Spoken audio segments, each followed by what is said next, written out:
안녕하세요. 책보고입니다. 역사는 항상 반복이 됩니다. 지리적 특성상 항상 같은 이웃이 존재하고 있기 때문에 인간의 본성상 항상 역사는 반복이 됩니다. 고구려 백제 신라 때 왜군과 그렇게 싸움을 했었고, 또 이 왜는 또 왜의 분파가 일본이 돼서 또 임진왜란, 그리고 또 2차 세계대전 때 또 중국 대륙을 침략을 하게 되죠. 자, 오늘은 2차 세계대전 때 일본이 차지했던 중국 대륙의 그 위치들, 진격의 위치, 산맥과 강, 즉 육로와 수로를 따라서 점령할 수밖에 없는 그 위치들을 제가 구입한 이 책을 통해서 쉽게 여러분들에게 설명을 해드리도록 하겠습니다. 어느 분들은 이제 고구려 백제 신라의 강성기 때 그 중국 대륙을 차지한 그 위치들을 보면서 2차 세계대전 때 일본의 최대 영토와 굉장히 비슷하다 이렇게 말씀하시는 분들이 계시는데, 산맥과 강, 그러니까 육로와 수로가 동일했기 때문에 항상 그 위치를 차지할 수밖에 없는 거예요. 그래서 오늘은 좀 그 위치에 대해서 여러분들에게 쉽게 좀 말씀을 해드리도록 할게요. 자, 제가 이제 여러분들에게 좀 보여드리려고 이 책을 구매를 했습니다. 보시면 이제 리쿠누라는 이 곤명 사람인데요. 쿤밍인데요. 쿤밍의 위치는 이제 중국의 서남부라고 보시면 될 것 같습니다. 이제 대리국이 있는데 곤명, 운남성쯤, 그리고 이제 남송에 이만이 있었던 곳, 그러니까 동부가 아니고 실제 남송, 서남부라고 보시면 되겠죠. 이 책은 이제 만화책인데요. 만화가 중요한 게 아니고 좋은 사진들이 굉장히 많습니다. 그래서 이제 사진을 통해서 여러분들에게 좀 쉽게 설명을 해드릴게요. 자, 일본이 이제 근대화에 성공한 후로부터 이제 대만을 가장 먼저 점령을 해서 뺐고요. 그 다음에 이제 조선을 뺐죠. 그래서 우리나라는 이제 1910년부터 1945년까지 일본의 지배를 받았는데요.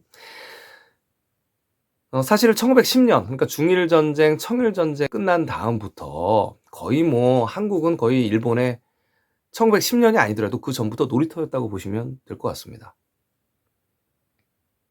자, 우리 조선 같은 경우는 이제 내부 이제 민중들의 반란이 끊이지 않았고요. 이 고종은 주변국들로 하여금 러시아, 청나라, 일본군의 힘을 빌려가지고 진압도 하기도 했고요. 거의 이 삼국의 각축장이었고요. 놀이터였죠. 이 왜 해외 정세를 너무 몰랐고 또 폐쇄 정책으로 인해서 이제 일본에게 굉장히 뒤처졌죠. 그러면서 이제 나라가 망하게 됐는데요. 자, 일단 이제 한일 합방, 그러니까 이제 강제적으로 이제 일본이 조선을 뺏은 다음부터 이 만주국을 세워서 이제 만주를 완전 1932년도에 점령을 하고, 그다음부터 1937년 한 5년 후부터 드디어 중국 대륙을 드디어 공략을 합니다.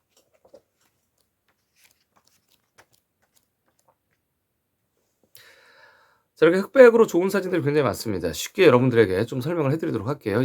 이제 일본군은 탱크부터 시작해서 이제 말, 소를 가지고 이제 보급품들을 끌고 와서 이제 점령을 시작했는데요.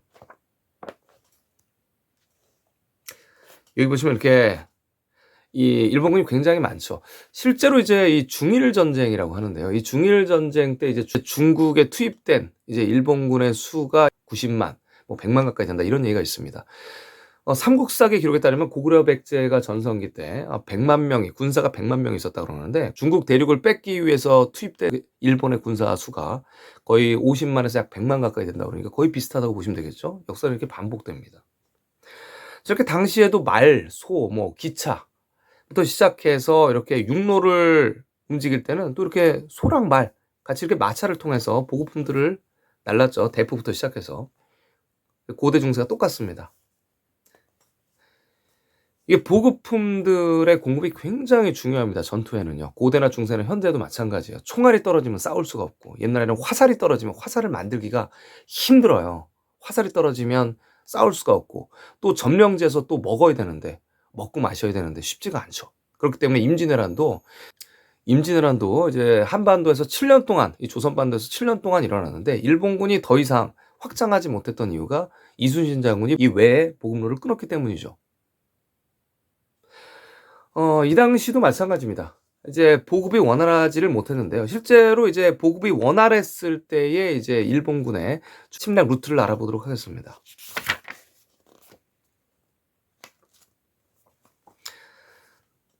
자, 이제 당시는 이제 청나라가 망하고 이제 중화민국이라는 이름으로 이제 순원의 중화민국이죠. 순원의 중화민국이 이제 시작이 된 때고요. 그 다음에 또 이제 그 외에 모택동의 마오쩌둥의 이제 중국 공산당이 중국 대륙에 같이 존재할 때입니다. 지금 이제 장제스의 중화민국이 대만으로 쫓겨나갔지만 본토를 잃고 같이 이제 일본군이랑 같이 싸웠다고 보시면 되죠. 그러니까 중화민국과 중국 공산당이 중국 대륙에서 싸웠다. 그렇게 보시면 되겠습니다. 그래서 이제 초기에 이제 1937년도에 이제 진경 루트를 보시면 이제 북경 왼쪽에 영정하 있는데 이제 노구교에서 이제 전쟁이 발달이 됩니다. 북경의 이제 서쪽이죠. 영정하 있는 이제 노구교에서 전쟁이 시작되게 됩니다. 침략을 하는 거죠. 드디어 만주를 평정하고 일제가. 보시면 이제 연운항도 있고요. 그 유명한 이제 동해현에 그 신라와 백제의 무덤이 무지하게 발견되는 연운항도 이렇게 보이고요. 이제 일제 탱크가 보입니다. 자, 여기 이제 일본군이 굉장히 많이 보이는데요.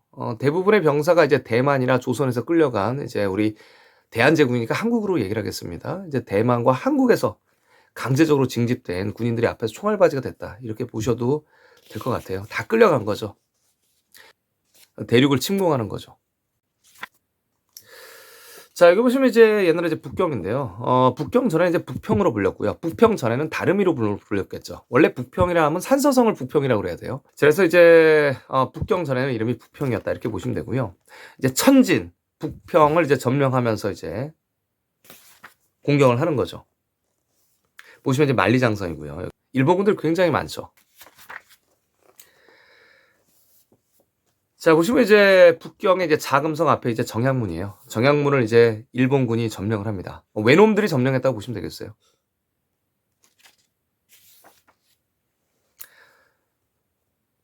자, 이렇게 자랑스럽게 북경을 점령을 하죠. 자, 그다음에 이곳은 이제 조양문인데요. 실제로 고려사에 이제 조양에서 전쟁을 한 기록들이 있죠. 이제 고려사에는 이제 서경과 개경이 나오면서 조양에서 전쟁한 기록이 있습니다. 지금 현재 북경 일대를 얘기를 하는 거고요. 보시면 이제 조양문을 다 점령한 일본군을 보실 수가 있습니다.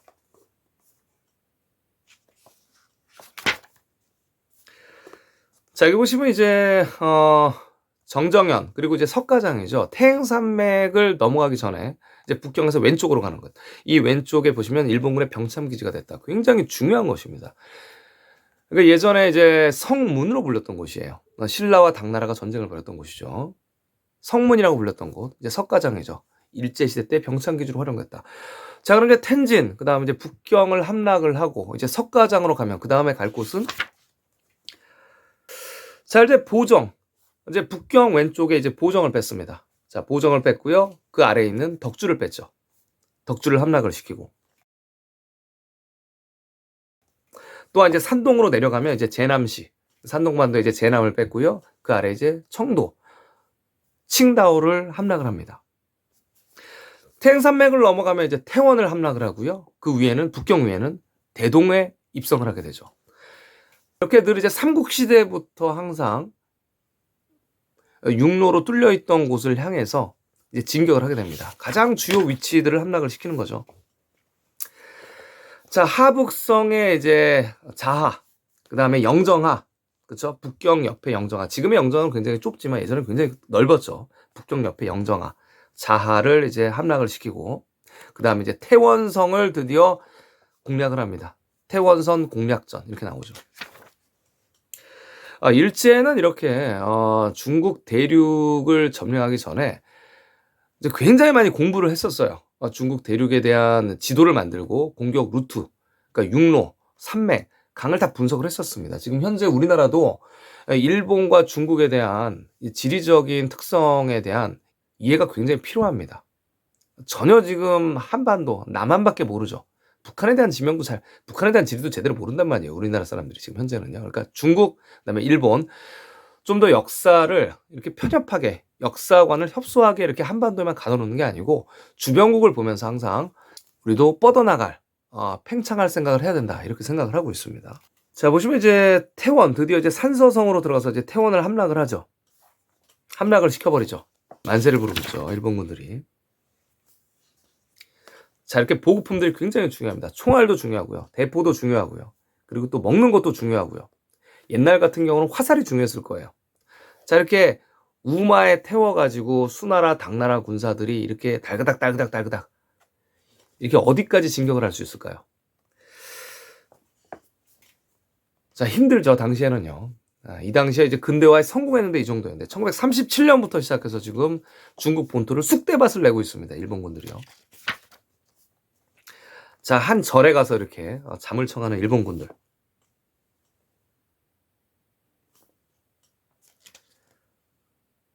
자, 이렇게 밀고 들어와서 다 박살을 내고 있다는 얘기죠.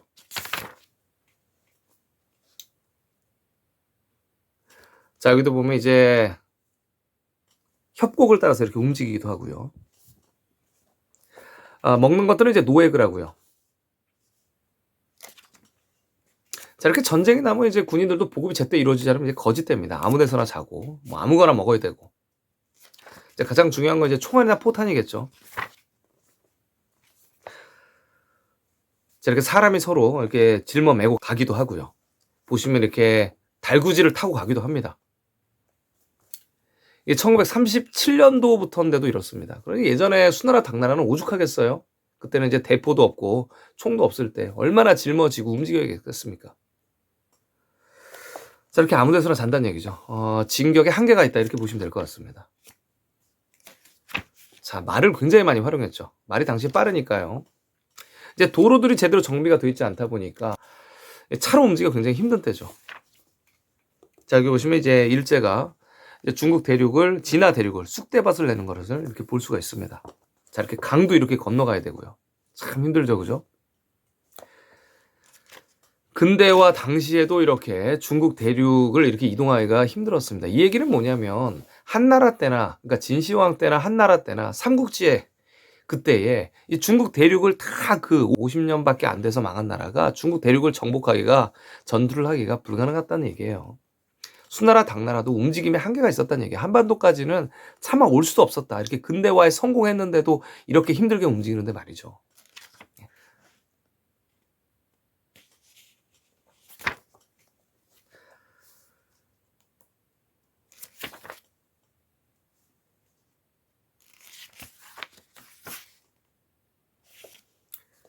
자, 여기 보면 이제 해병대랑 이제 육군들, 해병군의 이제 협동작전이 있었고, 그래서 이제 임성에 입성했다. 그 다음에 이제 남창 공격을 했죠. 일본군이 진격한 데가 아까 사진을 보시면 천진부터 시작해서 북경에서 이제 보정에서 이제 덕주부터 이제 석가장을 병참 기지로 삼고 이제 산서성, 그러니까 위쪽에 대동에서 태원을 공격하고 그 다음에 아래쪽으로 쭉 내려가서 임성 쭉 내려가서 이제 운성까지 진격을 합니다. 자, 그다음에 동부에는 이제 산동반도부터 시작해서 이제 제남시를 점령을 하고 이제 연운항을 걸쳐서 이제 기주를 걸쳐서 쭉 내려오고요. 그 다음에는 이제 상해 쪽, 그러니까 양자강 쪽으로 또 공격을 해와요. 남경이죠. 남경 대학살로 쭉 해서 이제 무안 쪽, 그러니까 이제 무안 있고 또 이제 사천성으로 도망가거든요. 항상 그쪽으로 도망가죠. 당나라 현종부터 시작해서 사천성, 이제 중경, 그다음에 성도가 있는 곳으로 이제 항상 도망가죠. 이제 신라의 경덕왕, 그다음에 또 이제 백제의 문영왕의 지명이 남아 있는 그 왼쪽에 이제, 그래서 그런 사진들이에요, 지금. 이렇게 소달구지에 이제 보급품을 싣고 움직이는 사진들.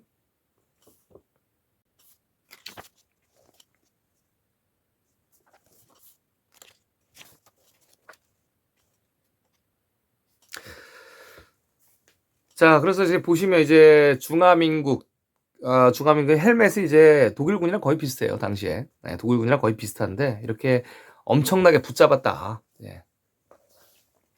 거의 뭐 당시에 이제 일본군은 이제 우리, 조선 청년들, 그러니까 대한제국의 청년들, 그 다음에 이제 대만의 청년들을 잔뜩 잡아가가지고, 일단은 앞세웠다고 보시면 되겠죠. 만주도 마찬가지고요. 예, 만주에 있는 그 동포들도 마찬가지고.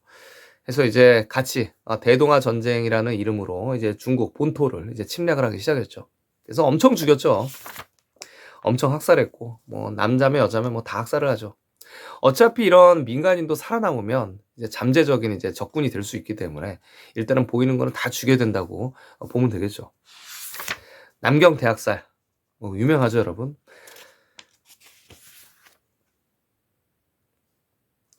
이제 전쟁 그 사진들이에요. 이제 일본군의 사진들이에요. 천진부터 시작해서 북경까지 다 이렇게 참호를 파고, 사륙전이죠. 전쟁이란 거는 죽이고 부수고 차지하러 가는 거죠.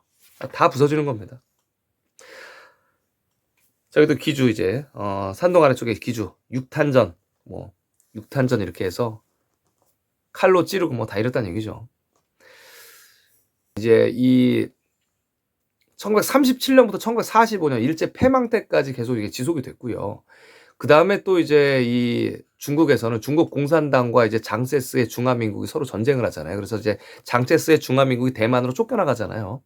그 이후로 이제 모택동이 또 1966년부터 약 10년 동안 문화대혁명이라고 해서 이렇게 다 작살이 난 이 땅에 또 옛날에 그러니까 고대 중세의 모든 유적들을 파괴를 시키죠. 그래도 지금 중국에는 고구려 백제 신라의 유물과 유적이 굉장히 많이 남아있죠. 그 전까지는 얼마나 많이 남아있겠어요. 자, 이렇게 일본군의 병사들이 이렇게 진격을 하고 또 여기도 보면 이제 또 이 중국군 이제 당시에 이제 공산당 그러니까 이제 팔로군이라고 주로 얘기를 합니다. 이제 팔로군부터 시작해서 이제 중화민국 이제 전투를 각기 다른 지역에서 하는데요. 보시면 이런 막 글을 써놨습니다. 나라를 위해 적을 죽인 사람은 민족의 영웅이다. 일반 그 중국인들을 고취시키기 위해서 이제 이런 글들을 이제 당시 이제 팔로군이라 이제 중화민국 아이들이 써놨겠죠. 일본 도적을 몰아내자. 무장하여 산서성을 지키자. 뭐 이렇게.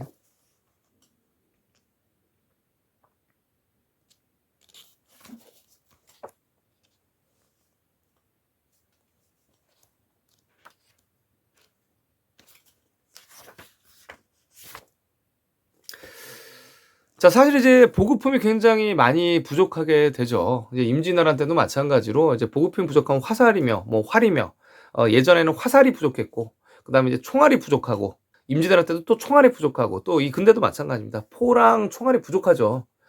그 많은 중국인들이 있는데 그래서 이제 중국에 이제 일본군들이 이 1937년도에 이제 본토에만 50만에서 90만이 있었다고 그래요. 그러니까 고구려 백제의 전성기 때 삼국사기 기록에 따르면 고구려 백제의 전성기 때 강한 병사가 100만 명이 있었다고 그러잖아요. 이 중국 대륙의 이제 일제의 병사가 50만에서 90만 정도 항상 체류를 했다고 합니다. 거의 비슷하죠. 중국 전체를 다스리기 위해서는 그 정도 병력이 필요하다. 그래서 실제로 이제 무안 항구 쪽에 아래쪽 남창이죠. 굉장히 이제 중요 요충지죠. 이제 수로가 다 연결되는 곳입니다. 육로랑 같이. 그래서 이 위치에 이제 독가스를 살포합니다. 남창에. 그래서 엄청나게 많이 죽였죠, 일반인들을. 그래서 이제 여기도 보시면 이 표들의 중국인들은 독가스 공습에 대비해서 독가스가 살포되면 높은 곳에 서 있거나 바람 부는 곳으로 도망가라. 이렇게 독가스를 엄청 살포해서 일반인들을 많이 죽였다는 얘기죠. 무조건 눈에 보이는 사람들은 다 죽여야 된다는 얘기죠. 네. 원래 전쟁이라는 게 그런 겁니다. 네. 여기도 보면 이제 상하이 쪽. 여기 보면 이제 서호에서 이제 강남이라 그러죠. 양자강에 또 입성을 해가지고 또 이제 수저부터 시작해서 그때 이제 남경에서 대학살을 시작하죠.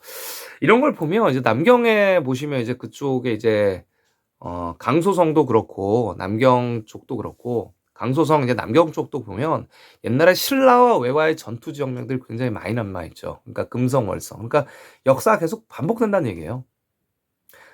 당시에는 이제 청나라가 멸망한 후기 때문에 거기에 있던 사는 사람들을 이제 중국 공산당이라고 보면 뭐하고 그냥 거기 살던 사람이죠. 청나라 사람.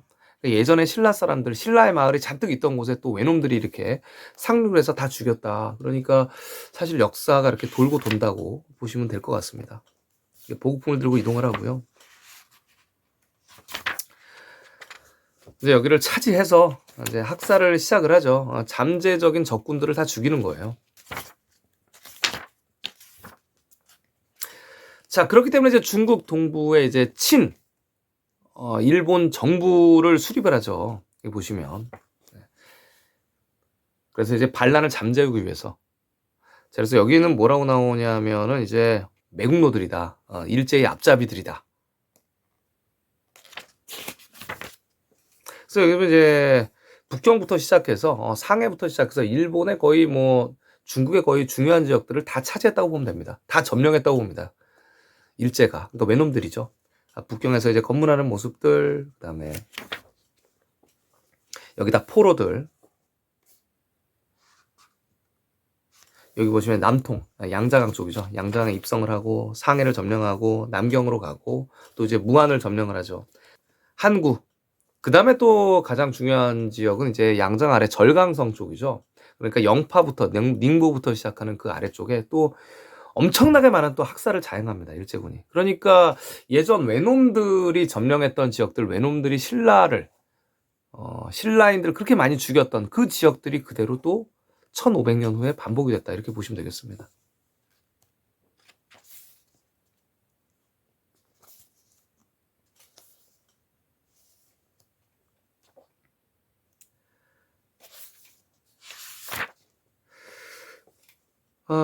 자, 여기 보시면 이제 강음이라고 나오죠. 양자강에 있는 이제 강음인데요.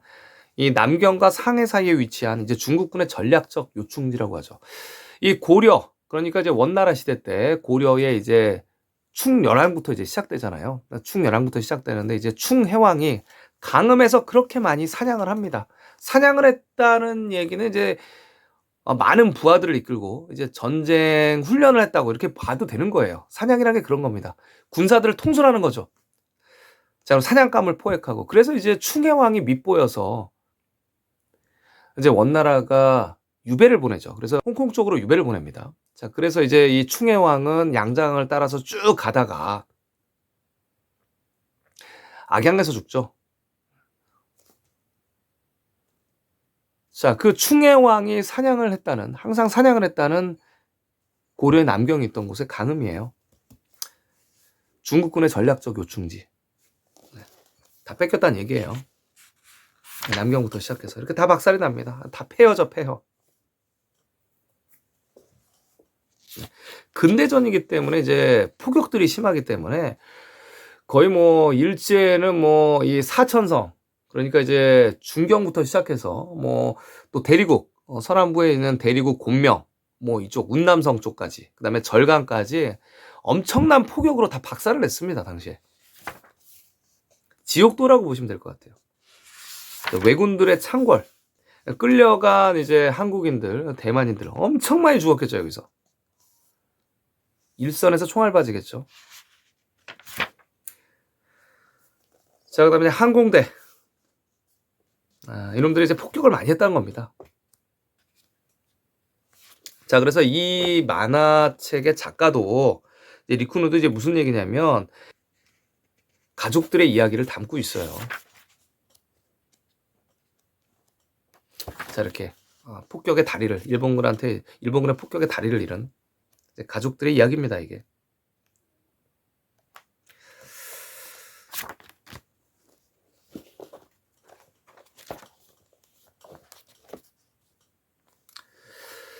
그래서 오늘 이제 간단하게 일본군의 이제 진격 루트를 말씀을 드렸어요. 보면 이제 진화라고 불리죠. 뭐 진화 사변, 뭐 이렇게 대동아 전쟁, 뭐 얘네들은 이렇게 부르는데 사실 근대화에 성공한 일본의 침탈이죠. 그러니까 미리미리 주변국의 정세와 지리와 산맥과 강을 기본적으로 알고 있으면, 병참 기지들을 기본적으로 알고 있으면 정세가 급변할 때 주변국을 활용해서 영토를 늘릴 수가 있다.